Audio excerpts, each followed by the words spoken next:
Sally Ingleton. You've made this documentary, Wild Things, which we will talk about in one moment. But first, can you describe yourself as a filmmaker? What kind of filmmaker are you?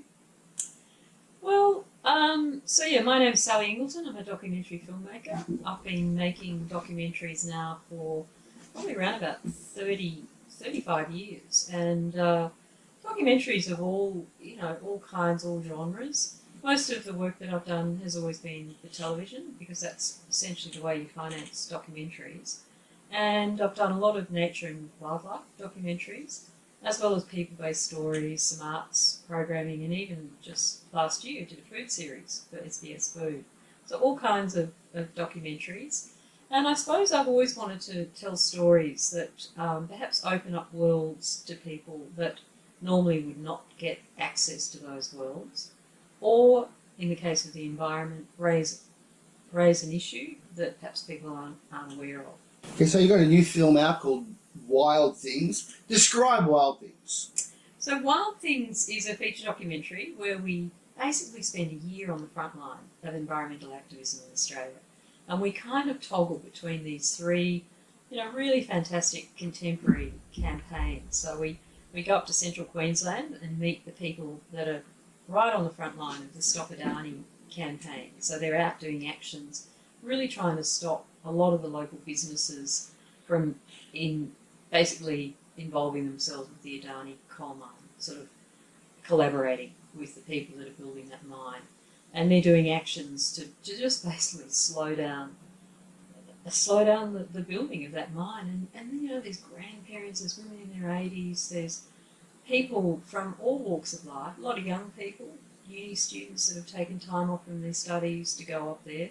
And the camp has been running for quite a few years, and it basically teaches everyone who goes through that camp the principles of non-violent action. And we also spend a lot of time down in the Tarkine rainforest in Tasmania, and we spent time with a really amazing group of people that are just absolutely passionate about saving these old growth ancient forests in Tasmania. And we meet a really wonderful woman named Lisa Searle, who has been defending the forests really for over a decade.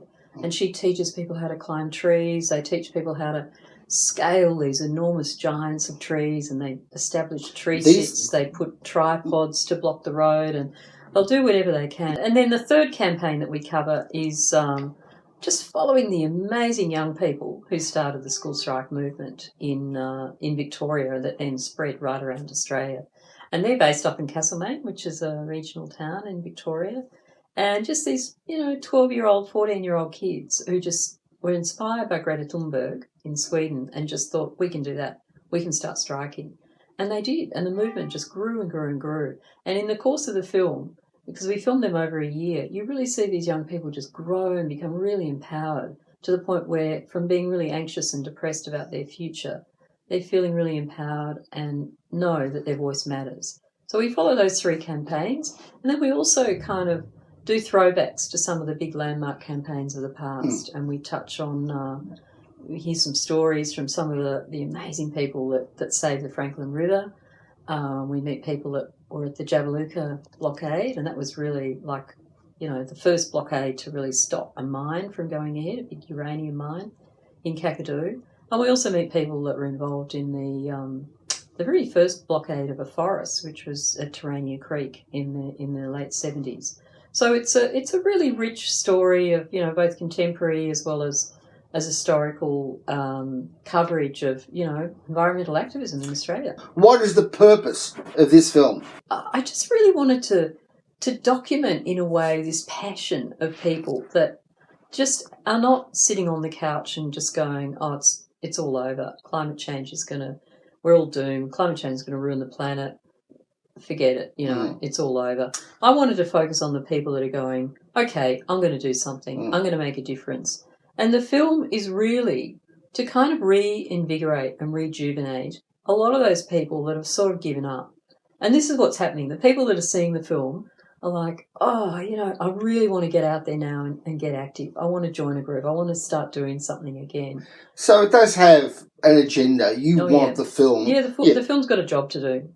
Tell me about that job. The film has got a job to do, and the film is really out there now to re-inspire people and activate people to get active. You know, as dear Bob Brown, who I would like to call a friend now, says, don't get depressed, get active. And it's so true. You know, he tells this wonderful story about how he's always getting people coming up to him, you know, in public and at airports and stuff saying, oh, you know, I was on the Franklin blockade and it was the best thing I ever did. And he said, I also get people coming up saying, oh, you know, I remember the Franklin and I never got down there and I really wish I had. So you do touch on the issue of apathy, where one of the protest organisers is complaining that there's just not a lot of people coming in. Surely, especially now, it's easy to understand. Perhaps it's not apathy, but it's just people, especially now, you know, with COVID, already suffering from mortgage stress and financial stress and worrying about the security of their jobs, saying, listen, I've actually got more important things to worry about. I've got a family. I've got to put food on the table. I've got to make sure I've got a job next week. It's understandable, surely, that people, you know, and look, the film, I'm not trying to make people feel guilty. I'm not trying to sort of say, you must get out there and go to the front line and start sitting in a tree for days on end. I mean, you know, that will appeal to some people, but it won't appeal to everyone. And there's all different ways of getting active. You know, you don't have to go to the front line. But I think when you see the film, you will realise that people of all ages have chosen to do that because they want to make a difference. And they've decided, well, I'm sick of, you know, signing phantom petitions on social media. I actually want to physically get out there and feel like I'm doing something. And in that process, they meet other people and, you know, they just start to meet people that have similar views to them, and they do get reinvigorated. And I think that's a really good thing. The film is also, you know, what I hope it will be doing, and it's already starting to happen, which is great. You know, I'm getting all these people contacting me saying, I run a climate action group in Newcastle, or, you know, last night we had a screening at the Classic Cinema in Elstonwick, and we had a whole group of people there from the forest movement in the Central Highlands, and they're like, you know, we really want to see if we could use this film to do a fundraiser for our groups and to, you know, get people along, raise some money that will help us in our campaign.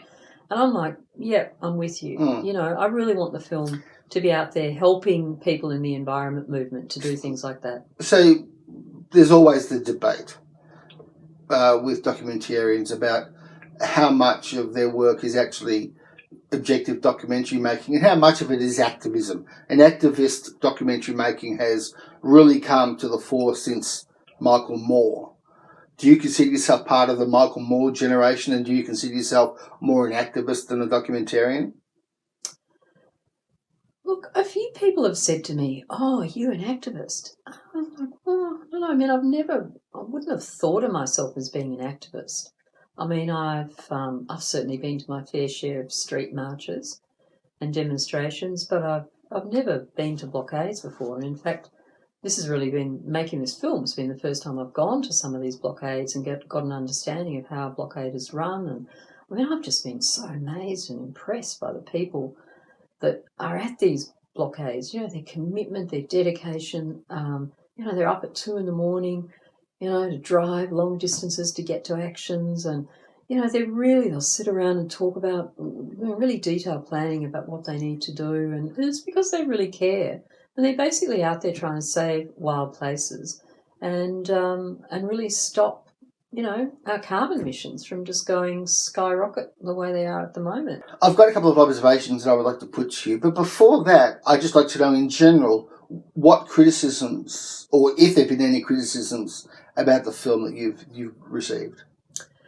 I don't know whether I've received criticisms, but what some people have said is, oh, why haven't you told the other side of the story? I think so that's why yes. haven't you, you know, followed a logger or somebody who's a coal miner or whatever?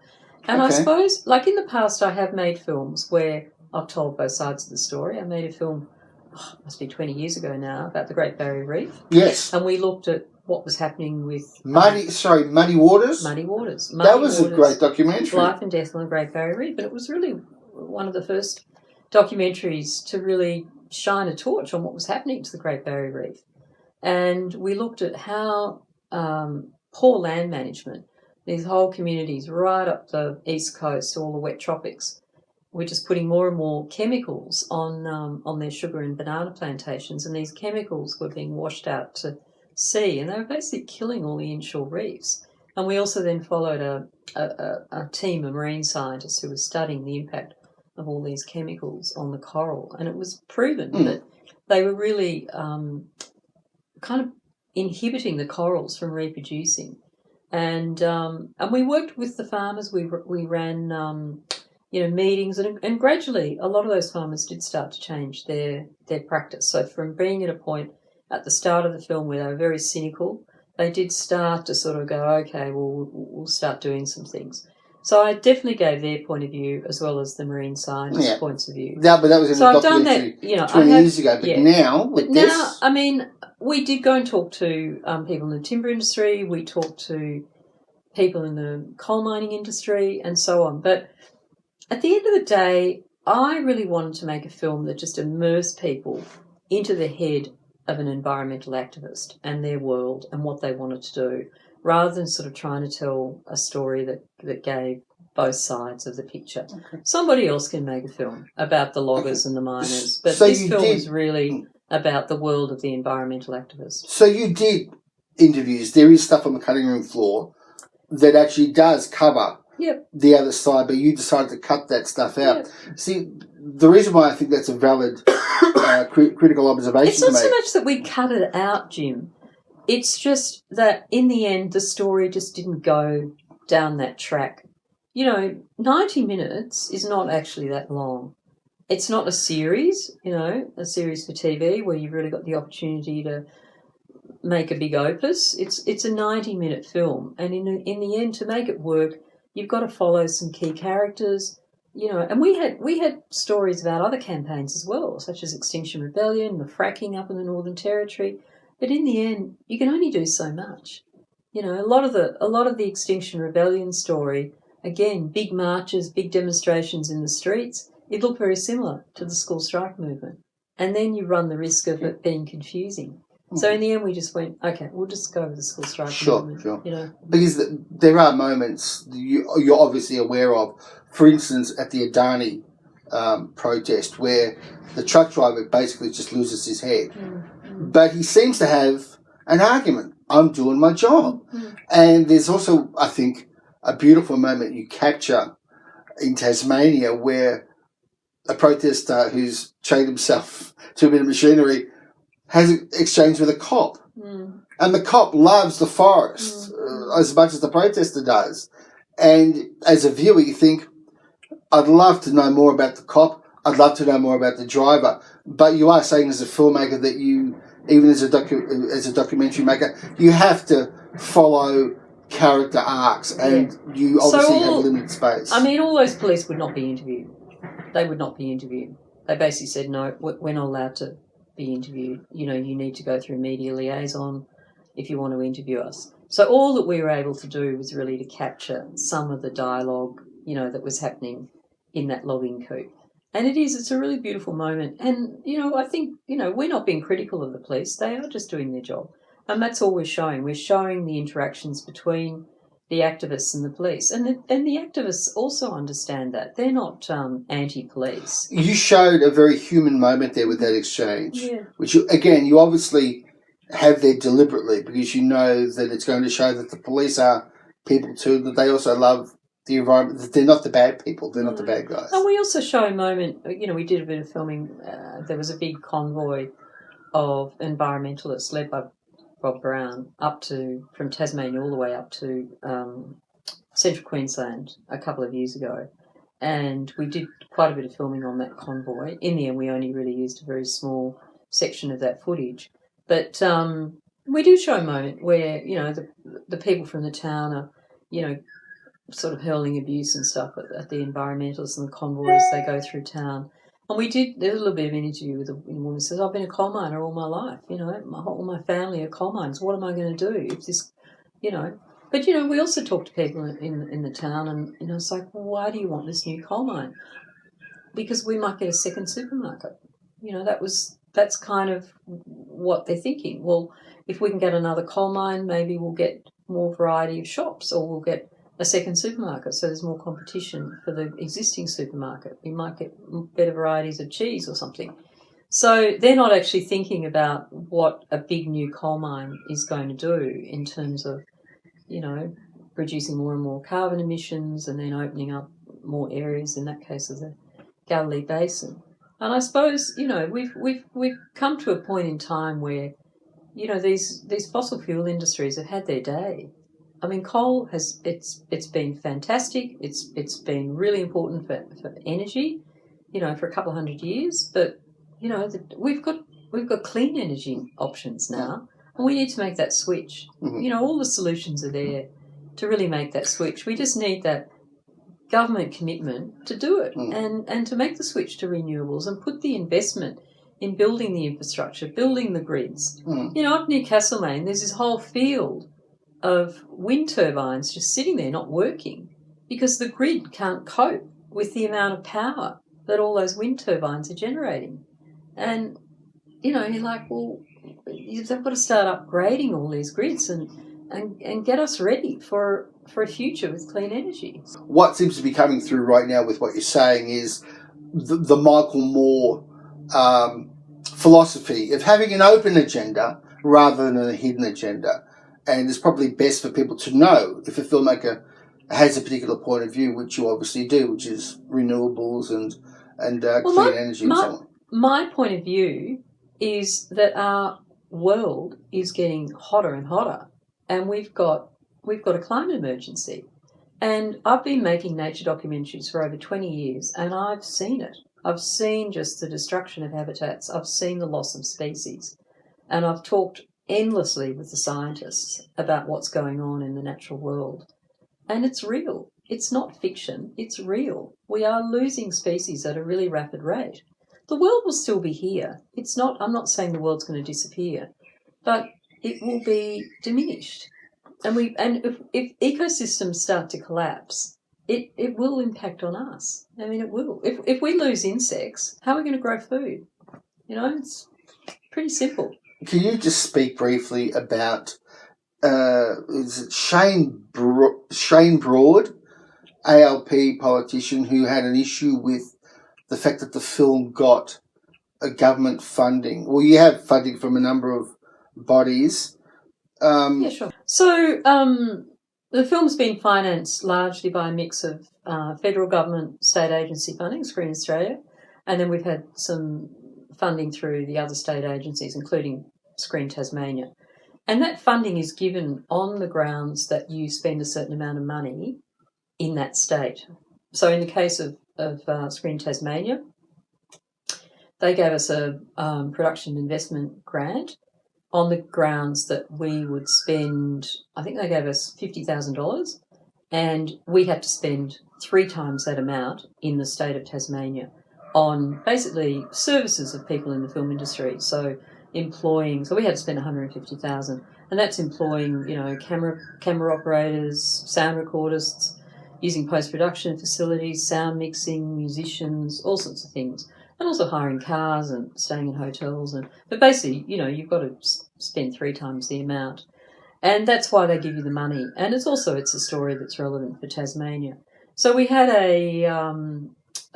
someone from the timber industry found out that the film did get some money from the Tasmanian government, and they then fed some questions to Parliament, both sides of Parliament, to ask questions in Parliament about how was that decision made, because they saw that the film was against the timber industry. And it's not against the timber industry. It's basically telling a story about a group of people that are out there protecting the forests.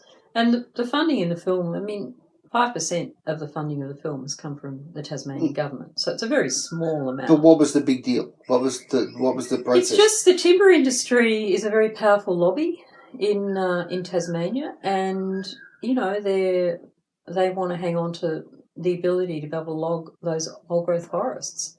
And it's an industry that is heavily subsidised. Right. But in a nutshell, there were questions asked in Parliament, why your film? got government money. Yeah. So what was the upshot? What happened? The upshot is that all the correct processes were followed. Mm. The film was assessed. It met all the guidelines. It was relevant, and so the funding. There was nothing wrong with the funding. This and I mean, the kind of film. Isn't this the kind of well, film? it's a film. It's a creative treatment of actuality. That's what funding bodies are meant to. That's what funding bodies do. And the film, the funding body could quite as easily fund a film about miners who tell poetry, or could quite easily fund a film about the history of the logging industry or whatever. As long as you meet the criteria and you meet the guidelines, then it's art. Now, just on with the child protesters that you cover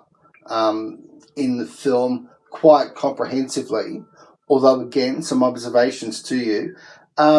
Obviously, it's wonderful to see young kids interested in their future, but again, there is, I think, a lot of partisan approach taken, especially with the way that you cast the beloved Prime Minister Scott Morrison as the old square guy telling kids to go to school and to be quiet and to not protest. Okay, that might be overstating it a bit, but is there not a point that needs addressing, that children are especially susceptible to the romanticism of protest and are too young to understand the responsibilities that go with protesting, that it does kind of glamorise protest for young people in your film? What say you? Oh, look, I think young people now, they're still children, technically. If they're under 18, they're still seen as being children. But, young people now, they're incredibly sophisticated. They're very adept with technology. They're very well read. They're very learned. And in the case of the teenagers that were involved in the school strike movement, I mean, those young people, they got involved in that movement very much of their own accord. They weren't, they weren't really influenced by their parents. And I think, you see that in the film because Harriet is one of the key people in the film. Her dad says, look, she's totally got her own mind and, she's going to get up there and give a speech today. And I've asked her, do you want any help with the speech? And she's like, no, I've written it myself. And so they're there supporting them. They'll drive them around. They'll, field media and stuff, but they're not using their children as puppets. Yeah. The particular point I want to raise with you just regarding young protesters, there is another moment in the film where you see one protester who has chained herself to a gate and a friend of hers, and when the police say, if you do not move on, you will be arrested, and the one who's chained up says, I'm going to stay, but her friend who wants to stay to keep her safe, when she's directly challenged, says, no, I will go. I don't want to be arrested. Being arrested can follow someone for a large part of their lives. It could be, prospective employers can find out that they've been arrested at some protest and it might prevent them from getting a job. Sally, should not that aspect of protesting been highlighted in your film? Well, there is actually a scene at the Stop Adani camp where they talk about, your rights and what happens, and if you are arrested, what can happen, and your legal rights about that process. The reality is people at blockades, there will usually be a decision about who is putting themselves up to be arrested. Nobody has to be arrested. So all those decisions are made prior to actually going on an action. People will decide, okay, I'm prepared to be arrested, and they know that once they are arrested, essentially what usually happens is they read the orders and they get the opportunity to leave. And in the case of the scene that you mentioned, so there'll always be, if somebody's putting themselves up to be arrested, there will always be a buddy with that person who's basically keeping an eye and being like a second pair of eyes and ears to make sure that that person, is not in any danger. In that case, the buddy said, okay, I will leave. The other person who was locked on said, no, I'm staying. Yeah. So she's basically saying, okay, arrest me. If, And that's what happens. So in any blockade, the whole lot of people will not all be arrested. There will normally be 2 or 3 people that will put themselves up for arrest. I guess if I can ask you directly, do you think that there is a danger that your film could encourage youth protesters to totally engage with their cause to the point where they will get arrested because they think they're doing the right thing and find out later that that is actually possibly going to hurt them in their future when they go to get a job or when they go to get an internship? Well, I guess it depends on what your politics are, Jim. You know, I think if you were going to go and get a job and somebody says, have you got a criminal record? And you could say, yeah, I was arrested for protesting to save the Tarkine rainforest, and I was basically given a fine of $300. I would be surprised if an employer turned around and said, oh, okay, well, I'm not going to employ you. It's very different to saying, yeah, I was arrested for stealing a car or robbing a bank or something. You know, it's a very different thing because, you know, protesting about issues such as the environment or refugees, you know, they're moral issues. And I don't see that those people, in my view, are breaking the law. They're basically expressing their views about what they think is right. And that's why they're standing up for what they think is right. In the case of, I think if somebody under 18 is arrested, and in fact Harriet got arrested recently, she went down to one of the blockades in the forest in Tasmania and she got arrested. But Harriet's 16, and when they found out that she was 16, I think they basically decided not to, you know, so she went off to the police station. And then they said, oh, how old are you? She said, oh, I'm 16. And they went, oh, okay, well, you're a child. And as far as I understand, they didn't actually continue with the arrest. So I'm not sure what the politics are there, or whether they do charge people underage for being on a blockade. I don't know. But I don't think that the film is going to encourage young people to break the law. I think what the film is going to do is encourage young people to stand up for what they think is right. And, you know, young people now are really facing some very hard choices. And a lot of them know that our world is in jeopardy and there is this climate emergency. And you do have young people that are suffering from a lot of anxiety and depression, that are on medication. Some of them are taking their own lives, and it's because they feel so depressed about their future. And I think what this film shows is, don't be depressed. Like, get out there, get involved, get mixed with other young people and learn about what's going on and get up and speak your mind. And even if you just start at a local level, like in Castlemaine, the kids are all trying to make the centre of town car-free. I mean, great. You know, it's a really great little initiative, and it's something that, you know, will really work in a regional town, even if they just do it on a test basis for a week or something. But it's just finding ways of using their own power as a group to try and make a difference in the world. Can you just tell me a bit about the use of music in documentaries? I just personally think that it's a questionable move, especially like even with TV, current affairs, to use emotive music to make a point. You do use quite a bit of music in this film. Yeah. Can you just tell me why you use music and what the intent is? When I first started making documentaries many years ago, I tended to not use music all that much. There would be a little bit of music here, and it was always very understated and often at quite a low level. But then I suppose the more films I've made, the more I've used music to really help carry emotion in a film and to help be, you know, sometimes a character in the film. And I think sound is really important. I really love using music in documentaries. I think it can really help carry a lot of scenes. And, in this case, the 2 musicians that I worked with were Anthony Partos and Matteo Zingales, who are 2 wonderful composers from from Sydney, and award-winning composers that do a lot of television, and they're very talented. And I think the score is really beautiful. And we also used a bit of music from John Butler, the activist John Butler, and then we used some music from Missy Higgins, and she has a really wonderful song called "The Difference."